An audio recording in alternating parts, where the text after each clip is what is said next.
বাম কংগ্রেস জোটের জট কি শেষ পর্যন্ত ছাড়ানো যাবে? হাতে আর ৩ মাসও সময় নেই। এপ্রিলের শুরুর দিকেই হতে পারে বাংলার বিধানসভা নির্বাচন। ৩ দফায় ভোট করার চেষ্টা করছে জাতীয় নির্বাচন কমিশন। সেদিকে তাকিয়ে ঘর গোছানোর কাজে নেমে পড়েছে তৃণমূল ও বিজেপি। শাসক ও বিরোধীর বিরুদ্ধে বাম এবং আইএসএফ এর জোট যে হচ্ছে সন্দেহ নেই। ইতিমধ্যেই আসন বন্টন নিয়ে বামফ্রন্টের শরিক দলগুলোর সঙ্গে এক দফা আলোচনা সেরে নিয়েছে আইএসএফ। কিন্তু প্রশ্ন এক জায়গায় গিয়ে থমকে যাচ্ছে। গতবারের মতো কংগ্রেস কি এই জোটে নাম লেখাবে, নাকি একলা চলো নীতি নিয়েই বাংলার ভোটে ঝাঁপাবে তারা? বাম কংগ্রেস জোটের জট খোলার জন্য এবার উদ্যোগ নিলেন খোদ নওশাদ সিদ্দিকী।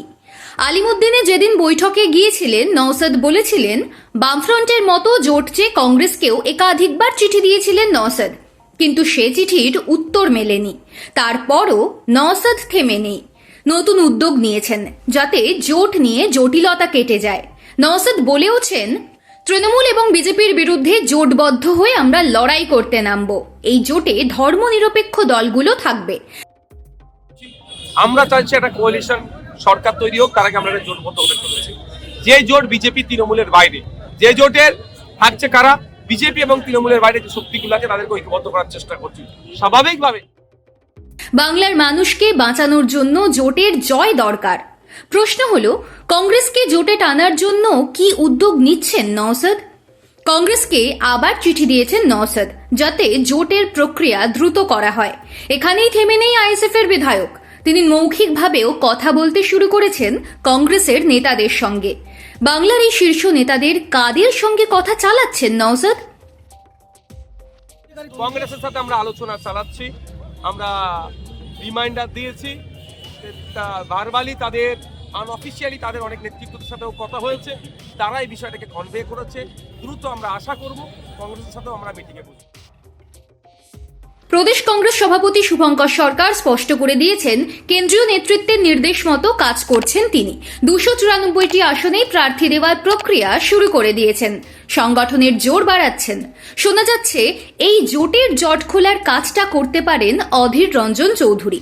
বামেদের সঙ্গে অতীতেও জোটের অনুঘটক হিসেবে কাজ করেছেন। সেই অধীরকে আবার আসরে নামার অনুরোধ করা হয়েছে যাতে তিনি কেন্দ্রীয় নেতৃত্বকে বাংলার ভোটের নিরিখে জোটের গুরুত্ব বোঝান। অধীর পোড় খাওয়া রাজনীতিক। মুর্শিদাবাদের প্রাক্তন সাংসদও কংগ্রেসের শক্তি পুনরুদ্ধারে নেমে পড়েছেন। কংগ্রেসের পাশাপাশি বামেদের সংগঠন আগের থেকে অনেকটাই গোছানো, তাও তিনি ভালো করে জানেন। অধীরকে বাংলার ভোটে দল গুরুত্বপূর্ণ ভূমিকায় ব্যবহার করতে চায়, আর তাই মনে করা হচ্ছে অধীরই জোটের জট কাটাতে পারেন।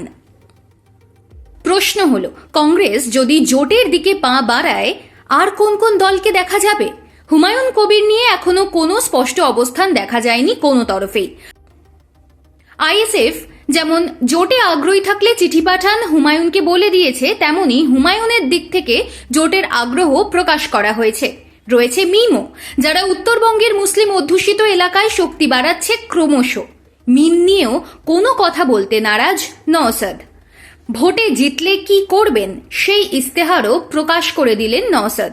রাজ্যের স্বাস্থ্য ব্যবস্থা নিয়ে বারবার প্রশ্ন উঠেছে, বিশেষ করে জেলার মানুষ যারা শহরে গিয়ে চিকিৎসা করাতে পারেন না, তাদের জন্য জেলায় জেলায় অত্যাধুনিক হাসপাতাল তৈরি করার কথা ঘোষণা করলেন আইএসএফ এর চেয়ারম্যান।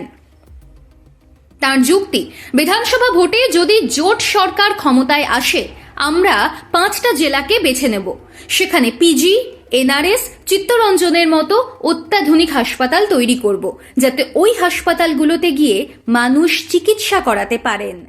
সেই জোটকে যদি ভোটে জিতিয়ে আনে, তাহলে আমরা যে কথা বলেছি যে কলকাতার পিজি হসপিটালে গ্রামের মানুষকে, জেলার মানুষকে ট্রিটমেন্ট নিতে যেতে হবে না, ওই পিজি হসপিটাল জেলায় তৈরি হবে। 5 বছরে 5টা জেলা আমরা বেছে নেব, সেই 5টা জেলায় 5টা পিজি, এনআরএস আর জিকট, চিত্তরঞ্জনের মতো স্টার হসপিটাল আমরা তৈরি করব।